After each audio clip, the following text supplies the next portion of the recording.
Hey, how are you doing? I had a setback a second ago, camera issues, which now I'm rethinking my whole setup and whatever. That's its own thing. Excited to be back doing some D-Lo. It's my first D-Lo since the Circle Jam, and he captivated me. I thought he was awesome. Like every time he was on the mic, he was just awesome. So excited to do some 2-minute techno. But let's go off on a side note. And this is where some of you will skip forward, and I am not upset with you. That is, you're right. You don't have to listen to what I say. When you pick your goals, this is a powerful thing. Powerful thing. There's many powerful people who their amazing insights have helped change how I approach my day-to-day activities and my mindset as a whole. And one of them is with goals. And if you don't make goals, damn, just do that. It's as simple as thinking about what you want and writing it down, or type it into a fucking Google document or whatever, but commit it to paper. If you want to be a certain speed, you want to have a certain subdivision in your rhythms, you have a certain beatbox technique that you want to develop, write that shit down, because even if you fail, you have it, it's in your mind that you wrote it down and you know it's important to you. And if you conquer it, now you have this written record of what you were trying to do. But let's talk about goals on a different level, which is, I found this really insightful. Don't pick goals based on what you get, because it's not what you get that is important, it's what you become that is important, because people sometimes can take what you get, or you might lose what you get, but what you become is permanent, at least permanent over a very long period of time, 10 years, 20 years, or something like that. So if you're saying like to yourself, oh, I want to do beatbox and I want to get so good that I compete on a world stage, I make a semifinal, or make a top 16 or something like that, right? The way you might visualize that is you're visualizing and you're thinking about beating out the competition, feeling proud of yourself, and having that chance to compete on an international stage at that high level. Now that is dope. I'm not saying that's not dope. That's not what I'm saying. But what I'm saying is, what is the journey that takes you there? Because what you actually get is not being in the top 16 or being in the semifinals or whatever. It's the work you have to put in to get there, the sacrifices you make, the refinement of your craft, being knowledgeable about what you're trying to do versus what you can do, and picking your strengths and your weaknesses, what you're going to work on, what you're going to change over time. And that time period is going to be huge. That's going to be a day-by-day thing that you do for yourself, way before you ever get a chance to go on that stage. And so whether you win or lose, I mean, definitely aim for that badass shit. But the actual payoff you get is the person you become chasing that goal. You feel me? Let's make one easy analogy. Is becoming a millionaire. So you could become a millionaire really easily, right? Like some relative you've never heard of dies and goes, I have $1 million, I'm leaving it to you. You wake up tomorrow, you're a millionaire. Well, cool, you have the money, but you didn't become a millionaire. You didn't have the mindset and the actions day by day to turn you into that person. So you might lose that $1 million. But see, if you became a millionaire by earning and generating $1 million and you lose the $1 million, that sucks. But congratulations, you're a fucking millionaire. So you know what you'll do? You'll just make another $1 million fucking dollars, because that's what you do. So if you train and think and focus on become a better version of yourself day by day, week by week, it doesn't actually matter if you lose. It will suck. You'll be fucking pissed off. You'll wish you had done better. But you can immediately hit that shit the next day, planning for the future, being like, this is what I'm going to do next. This is how I'm going to attack the problems. Whatever reason made you not come in first place, you'll be ready to attack that. And you'll just be that type of person. So yeah, pick your goals, not for what they give you, but for what they make of you, the person you become achieving those goals. I thought that was powerful to me. Maybe it's not to you. Maybe what I'm saying doesn't speak to you. But I fucking bet someone is watching this and this speaks to them. I can't make something for everyone. I can just make what's true to me, and then hopefully it resonates with somebody. And the cool part about when you're true to yourself is I don't have to worry about tomorrow. Because if I'm not lying to you and giving you some bullshit that I think will make you happy, if I'm just saying some shit that's true to me, I know I'm going to be here tomorrow, and I can make another video tomorrow. I can make another thing. Regardless of how this turns out, this video, I can make more. But if I'm full of shit, right, and I'm a liar, and I try to sell out, now I have a problem. Like, do I keep selling out? Do I not sell out? So, yeah, it's more fun to be on top. It's more fun to be successful and famous. Absolutely. But if you are not honing your personal vision on your way to that, then each day is going to be much harder than it would have been. However hard it is to be number one, it's going to be tremendously harder if you are faking what you're doing on the way to getting there. So now you have to keep faking. What? I just fed you. Anyways, let's do D-Lo, Techno, Insanity.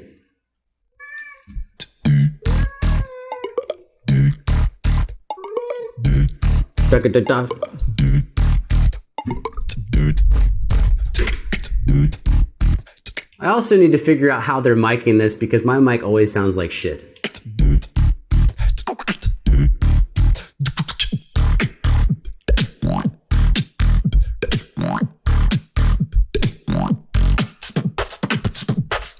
Did anyone notice he's living somewhere awesome?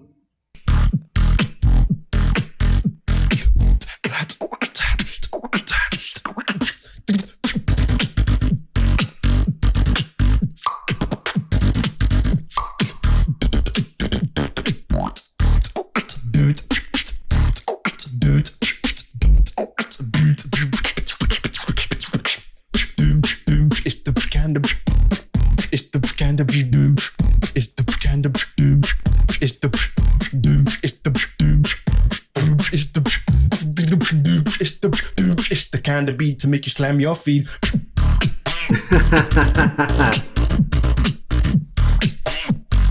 All right. I 100% have something I want to say about what he's doing. But in this case, we can wait.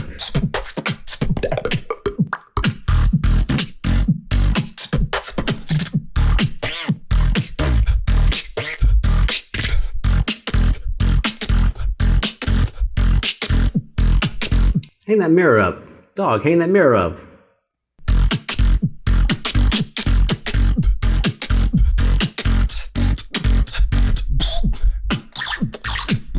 What?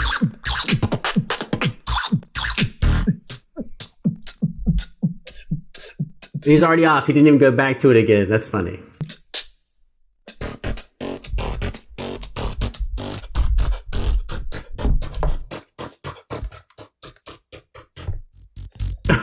To the 505. What's up?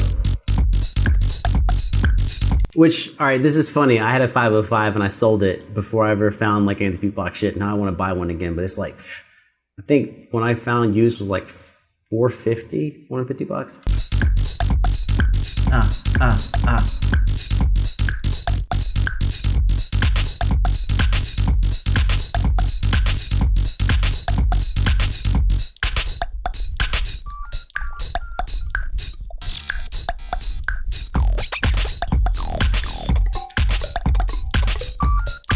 Hey!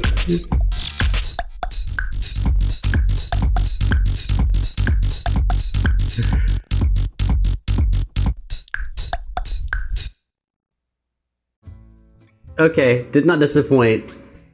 10 out of 10, perfect. A perfect performance.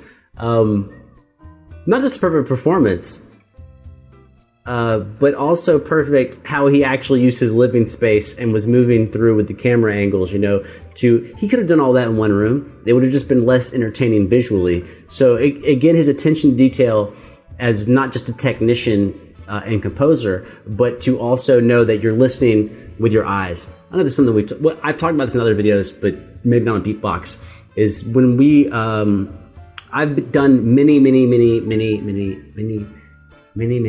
many shows in formal wear. Between solo guitar and like choir shit and stuff like that. Brubeck was on stage with Dave Brubeck. What's up?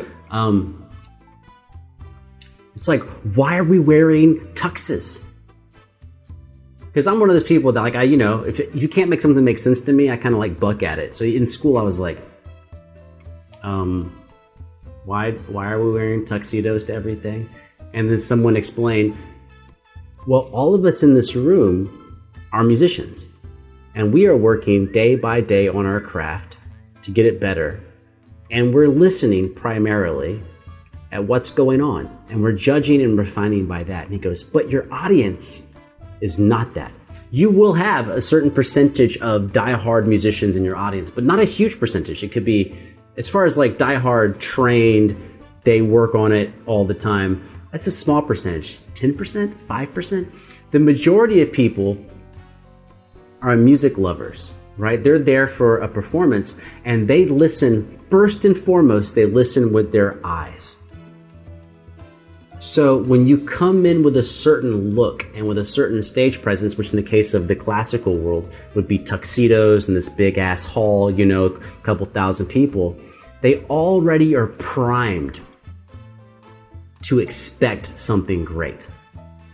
And so you're not having to defeat their expectation. Now, sure, we could all go in there and rehearsals look this way. In rehearsal, we're wearing a t-shirt and jeans. People are like, just chilled out doing their own thing. But when you look that way, some of the audience will expect worse from you. And then you're like, well, if you're good, who cares? I thought that way myself. It's like, oh yeah, we're just going to kick ass. So it doesn't really matter what we look like. We're just going to kick ass anyways. Now that's true. That does work.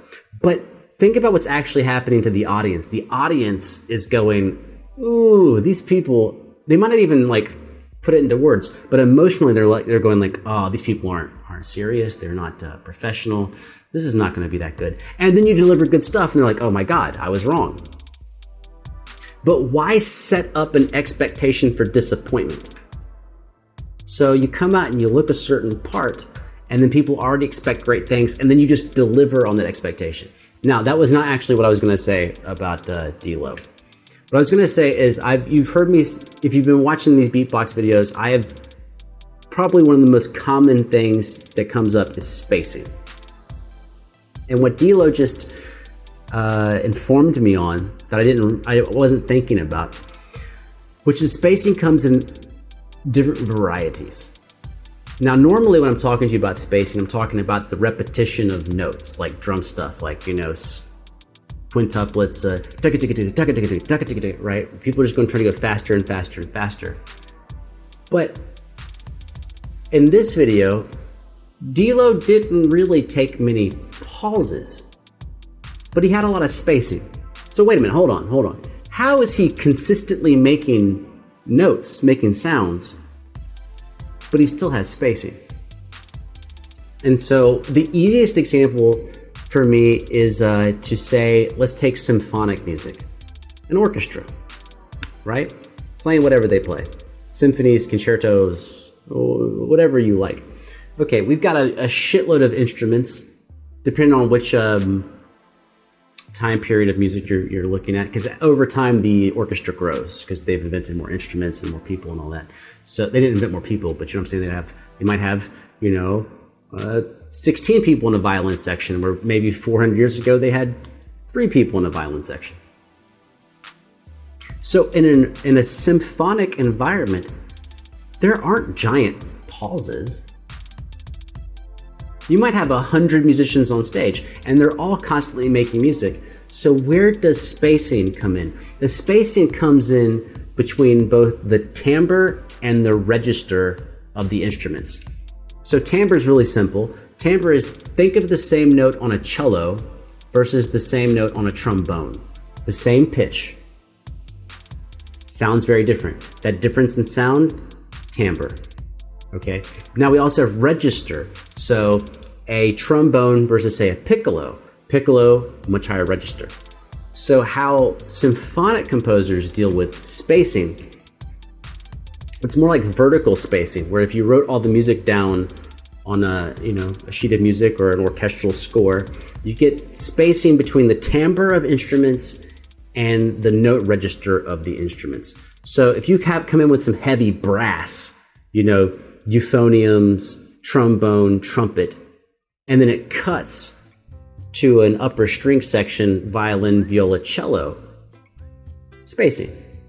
No spacing in time, really, but spacing in the timbre and the pitch register. And so D-Lo, I think, actually nailed that the whole time in here. He was constantly in motion. He took some pauses at the end, but until the very end, he was constantly in motion. But what he was doing was rotating through a set of sounds to where he was not doing any one particular type of sound or particular register of sound. He was not overusing it. He would move to somewhere else and then come back, move to somewhere else and come back. And the one that I thought was coolest is when he did this cool tapping thing on his cheek, which was crazy dope. And I think he only did it twice, 3 times. He knows it's dope. So why not do it 7 times? Because when you know something works, this is this really difficult balance, right? We all want to make something that people like. When you know people like something, now you want to do it again. But the more often you do it, the less they like it. So you're kind of like, how do I reuse the sound I know they like, but then keep them from getting bored? And to me, the really easy rule is like the comedic rule, the rule of 3s. So if you're going to talk about like 3 people walking into the bar, 2 people are to set up, third person's the punchline. There is a funny version of that joke that I don't think works in music, is where you keep doing the setup over and over and over again, and you just never have a punchline. But then it's funny, not because it's funny, but because you messed with the person's expectation, right? So like Norm Macdonald did one where he was like, this guy ordered French toast, and I was like, oh my God, another Frenchman. And he goes, well, that's not fair. Just because a guy orders French toast, you wouldn't assume he's French. If a guy orders Belgian waffles, you wouldn't assume he's like Belgian. If a guy walks in and he orders an American slice of pizza, you wouldn't assume that he's American because he asked for that. If an Italian walks in and goes, man, I want a nice stromboli, you can't just assume he's Italian. But not in this case, you just keep saying a group of people in a type of like thing, and there's never actually a punchline. And what becomes funny is that you keep waiting for a punchline, but a punchline never comes. That's very rare. That's very rare to do it that way. Usually it's set up, punchline, or set up, punchline. So same thing in your music. You're building an itch that you're going to scratch. So like in techno music, the drop is scratching the itch, and the music before the drop is making the itchiness. We've all had that itch where you can't reach it, and you're like, I can't wait to get home and yank my shirt off and I can scratch it. So like with music, oftentimes what you're doing is you're building an itch just so you can scratch it. But there's a balance to that. Too much itch, you drive people crazy because you never scratched it. Too much scratching, you dig a hole in the skin, now we get an infection, and we're going to the ER. My cat's not impressed, but I think this was a good, thing that we just did. Oh, I should have told you at the beginning. I was so pissed at my camera breaking that I hit the sauce a little hard. But that's okay. Only you badasses at the end of the video know the truth. Well, the other people can they can probably tell. Anyways, look at the hell out of there. 20 minutes. It's a new record. Someone's like, how do you make a 2-minute video 17 minutes? I'm like, bruh, back up. Let me show you how to make a 2-minute video 20 minutes. I'm out of here. 3, 2, 1, fucking disappear.